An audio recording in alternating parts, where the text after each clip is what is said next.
Okay. So now here we are. We're on page 103. We're near the end of paragraph Daled. The last word on the line is Shenivra. It is about 10 lines from the bottom of the page, from the bottom of that paragraph. Shenivra. Okay, Sheyitbonen. What are you supposed to think about before you start to pray? Okay, Zachariah, today before you start to pray, what are you going to think about? Hashem. Oh, not just Hashem, in general. Hashem, in general. What are you supposed to think? About what he created. 1 second. Also not only what he created. What aspect of God creates the world? The lowest aspect of God. Action. Action. Very good. Kishiyid bonen. If a person starts to think, what is this God anyway? What is God? What is it? When you start to think, the kol ma shenivra, that everything which is created, including all of the humans, including all the animals and plants and rocks and planets and stars and galaxies and nebulae and angels. Ooh, there's infinite numbers of angels. And there's all these angels and powers in the upper worlds. And all of these gods that all the non-religious, that the non-Jews worship, right? They all call it God. But it really is just levels of spirituality. It says that if a person, it says in the Tanya that if a person would see an angel, he would die. It's so powerful, an angel. And nevertheless, an angel can't pass over 10 Jews that are together praying, even not praying. So if so, that angels and those things, all these things that all these other religions, they worship, they make huge religions, they make battles and fights between them. Right? That's just creations of God. And what does it mean they're just creations? God creates everything that exists from his lowest aspect of God. This is only God's handiwork. Only God's action. It's like trying to tell, giving somebody the heel of someone's shoe or something like that. The heel of someone's shoe, and saying, okay, from this I want you to tell me who this person is, what his name is, what's his IQ, a little bit about his history. But that's ridiculous. I mean, how can I tell from the heel of his shoe what the person's history is? It's the same thing by looking at all of the world, all of the universe, all the creation. It's like looking at the heel of God's shoe, which that's a very sort of a crass example because it's much less than that. In other words, you cannot tell the greatness of God from the world. A little bit you can. You can tell that God is infinitely greater than what we think. But nevertheless, what do you think about? Listen, what can we do? That's the highest aspect of God that we can possibly conceive of. We'll see it not. We'll see it's not. But it's the highest aspect of God that we can possibly conceive of. That's the aspect of God that Abraham built the first altar to. He realized that God is really creating. I don't understand what God is, but I understand. Whoa!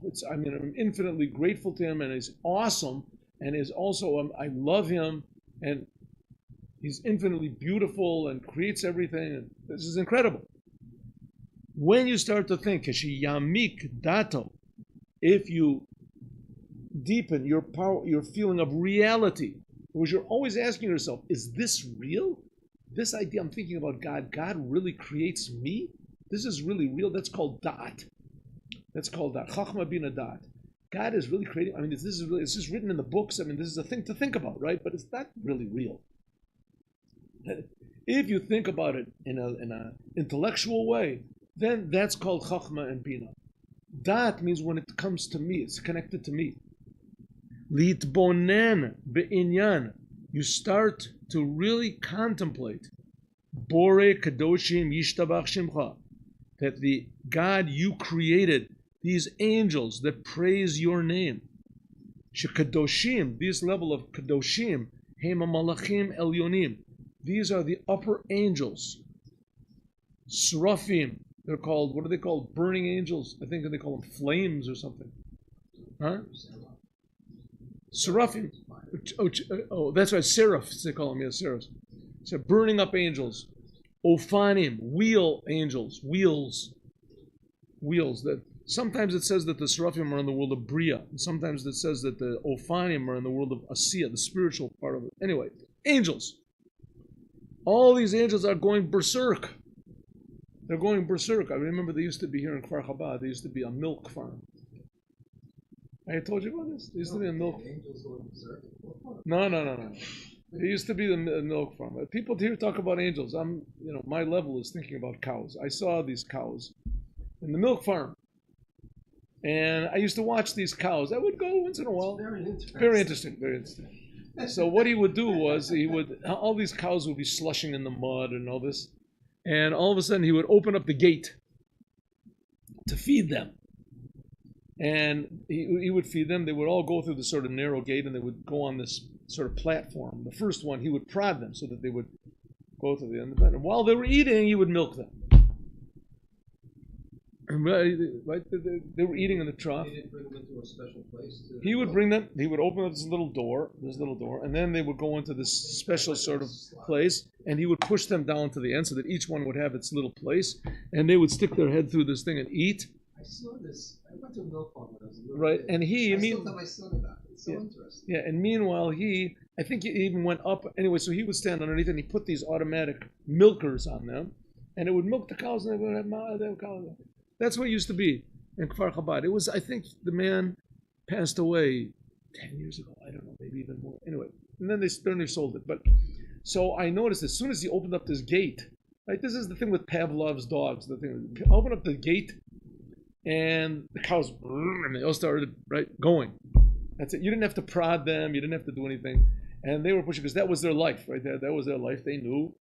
I mean, God programs them some way that animals want to eat. You don't have to force them to eat, and they don't want to die. So they went. So they felt that this is their life, and so they pushed and pushed. Everyone pushed them. And sometimes he had to sort of separate them so that they would go in problem. It's the same thing with the angels. The angels, they don't want straw. They don't want. What do they get? Godliness. They realize that they live from godliness. Godliness is pure life. The animals also live from godliness, but God made it in a way that they have to eat and digest food in order to get this godliness. Make a vessel for godliness. I think they like getting milk. Could be. That's the famous thing with Rabbi Akiva and Rabbi Shimon Bar Yochai. With Rabbi Akiva and Rabbi Shimon Bar Yochai. Rabbi Akiva was the teacher of Rabbi Shimon Bar Yochai, and he was put into prison, sentenced to death, put into prison. And Rabbi Shimon Bar Yochai snuck into the prison in order to learn from Rabbi Akiva. And Rabbi Akiva said, "What are you doing? Well, you're risking your life." And he said, "It's Torah. I have to learn Torah. I have to learn the Torah. The Torah is my life. Like as Zachariah always says, more Torah, more life." He says in Pirkei Avos, "Mar b'Torah, mar b'chayim." He said, "This is my Torah. The Torah. I have to learn Torah. It's my life." And Rabbi Akiva said to him, "More than the calf wants to suckle the milk, the mother wants to give the calf milk." In other words, more than you want to learn, I want to teach. So we learn from that the cow also wants to give milk, which is almost totally extraneous to what we're learning, but it's a good story. I'm sure if we sat for a couple minutes, we could think about how to connect the two. Think before you start to pray. Think.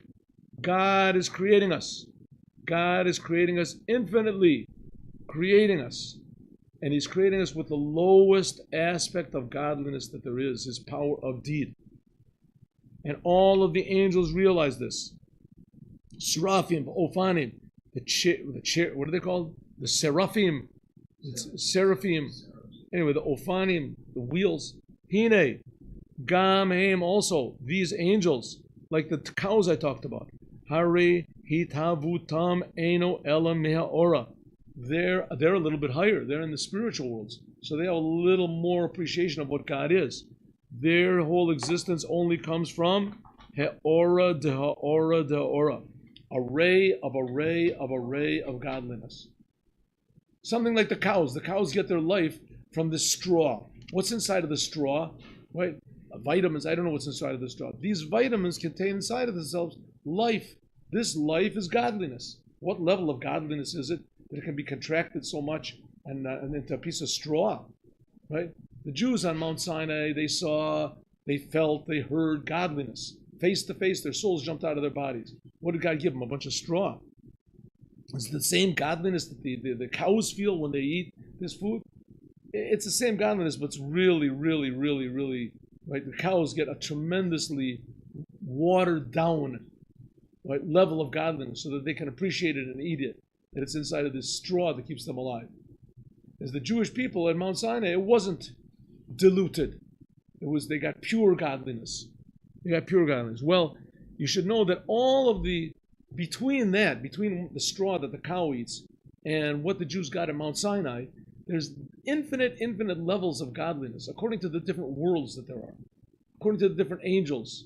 Atzilut, like we said, Bria, Yetzirah, endless levels of godliness and concealments and veils and separations that God makes in order that we can appreciate His godliness. So that's what it's called. It's a ray of godliness.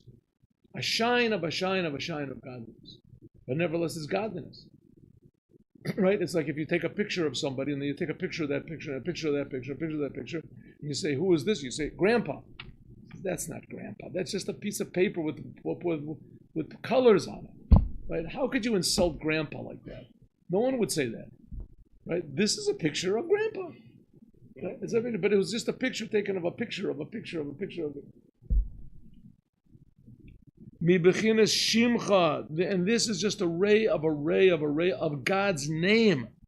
Like we say, Yishtabach Shimcha La'ad, that these angels praise God's name forever.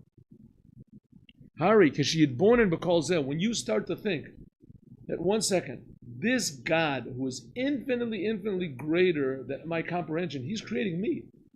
He's creating the whole world. True, He's doing it by means of concealing Himself and concealing His light and His speech and etc. But nevertheless, He's creating everything.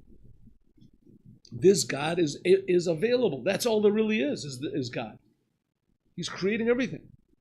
When a person thinks about this, and he sits and he thinks, in other words, he deepens his feeling of reality. He's constantly asking himself, is this really real? God is really creating me. Why don't I feel it? Why isn't it more obvious? Why? Maybe it's not so. But it is so. So why? I should feel it a little bit. Yeah, maybe I should start to feel it. Maybe I should really start to feel it instead of complaining about not feeling it. Is this really approachable? Is this really... That's the Tanya is based on this idea. It's very close to you to feel at least a little bit of the Creator. The Creator. Hari, when a person thinks about that, Hari behechrech, then necessarily, sheyavol yedei hakara emitit. A person will come to true recognition. To lo zu bilvad, that not only this, sheyim'as, that he will be disgusted, bechomre olam, in the the crassness of the world, begashmiuto, and its physicality. Ela odzot, but even more, shelo yachpods gam beoros v'giluyim shelamayla. He won't even care about going to heaven. He won't care about any revelations of godliness. Ki'im kol chefzo, all of his desire, because the upper worlds are only creations. They're only creations. This idea of serving God in order to go to heaven, right? Or in order to go to heaven. That's like a person being a doctor only for the money, right? Only for the money. It's good. What's wrong with that? What's wrong with that? You heal people, don't you? Life is not valuable to you. Yeah, sure, it's valuable, but not like another zero in my bank account. Let's be realistic. Not only that, the life. These are other people. This is not me. The money goes to me. And when I help other people. And when I help other people, they pay me money. So the main thing is the money. He's missing the whole point of what life is. Listen, that's another question. It could be that a doctor that's only interested in money, it could be a Nazi, right? Yeah. But if he's a good doctor, right? He's a really good doctor and he does the job well. It could be that it's better to go to him than go to a doctor who really likes you and he's really your friend, but he's not a good doctor. Sometimes there's people. That's the other side of the same point. Sometimes there's people. Good intentions. You can make a lot of money as a doctor. Yes, but we're talking about appreciating, whether you care about it or not. Appreciating, like the same thing as about a lawyer, or let's take the example, a politician. Right? A politician is supposed to be a person that his whole interest, his whole life, is only devoted to the people. That's supposed to be a politician. The people can't do the job themselves. That's the whole idea of a republic, right? You ever learn in a little bit of civics or whatever it is, a republic, a democracy? A republic, the idea of a republic is that the people elect freely. The people don't know what's going on. The masses are, what do you call it? Yeah, the masses are fools. They don't know. So then, one second. So what do? They pick a person who is a representative, and this representative, he's an expert, and he knows how to benefit the people. That's what politicians are supposed to be. Politicians are supposed to be people that their whole life, every single instant of their life, is only how can I improve the lot of the people. That's what it's supposed to be. Right? Instead, what do we see? Like the Rebbe said, a politician is a person that can say a lie in the most words. Right? In the most words. They think about themselves. Right? They think about themselves. So it's the same thing we're talking about over here. If a person thinks about going to heaven, he's thinking about himself. A person is supposed to think about the Creator, about the real reality. Like a politician is supposed to think about his obligation, his responsibility. Same thing, we have a responsibility to God. That's what Abraham revealed. And that's why Abraham broke all of the idols. Because all the idols that these people had, it's selfishness. And it's bad for them. Abraham wasn't just trying to spread our religion and we're going to knock everybody else. We're going to blow up everybody else's religions. No. Abraham's thing was people have to be for their own benefit. Have to realize there's a creator that's creating them, that loves them, that wants for their best. He wasn't trying to force people to do anything. He was trying to encourage people not to do bad. Okay, it's a thin line. It's a thin line, but that's Abraham. One second, go on. Yes, you wanted to say something. Ki'im. So therefore, a person does not desire anything in this world, and he does not desire anything in the other worlds. In heaven, Ki'im kol chefetz b'ratzon, his own desire, who levatel, to surrender himself, to be harmonious, ulichalal, and to be included in the oneness of God, because that's the truth. The truth is that all there is God, and God is creating this amazing harmony, symphony of creation, that everything is fitting in with everything else. That's the idea in Judaism of hashgacha pratit, that every detail in creation is directed by God in sync with everything else in the creation. And that everything in the creation has an effect on everything else, and everything in the world is affected by everything else. And you make one good decision, a little bit of light puts away a lot of darkness. Yes? When you think about God doing all this, it's just mind-boggling, sure. V'zehu vayiven sham Avram mizbeach. That's what it means that Abraham built an altar, L'Hashem nira elav, to the God that appeared to him. Shehu Havaya. This is the name of God. Makar Olmin, the source of the worlds, these Golim that are revealed. This is the source of God. This is the name of God which reveals all of the worlds. And by means of Abraham serving God with self-sacrifice, Allah ladarga elyon yoter, he went up to even a higher level of appreciation, a higher level of reality, of connection. Vayiven sham mizbech l'Hashem, and he built another altar, which is the altar that he built to God, not the God that appeared to him, not the God that you can extrapolate from the creation, spiritual or physical. God himself, right? All this business about the upper worlds and the spiritual worlds, and this 5,779 years ago, as of this speech, 79 and a half years ago, didn't even exist. There were no upper worlds, there were no angels, there was no spheres and Atzilus and these things. They just didn't exist. What was there? God alone. What does that mean, God alone? I mean, it must have been lonely. That shows how far away we are from understanding even the smallest. We don't even understand the spiritual. How much more so that God creates the spiritual? We can't understand this. God is pure reality. That's all there was pure reality. Pure reality. That's the level of the essence of God. Shehu Shem Avaya de La'ela. This is the name of God from above. In other words, not what God does or what God creates or what God can be perceived by the angels, but rather the essence of God himself before the world was created. And it's the same God now. God created the world from nothing. The world is made from nothing. The world is a big miracle. It's being created every instant, constantly from nothing. In fact, not only is the world being created every instant, time is being created. The instants themselves are being created. Time is just a thing that's a creation. That's the whole idea of Rosh Hashanah.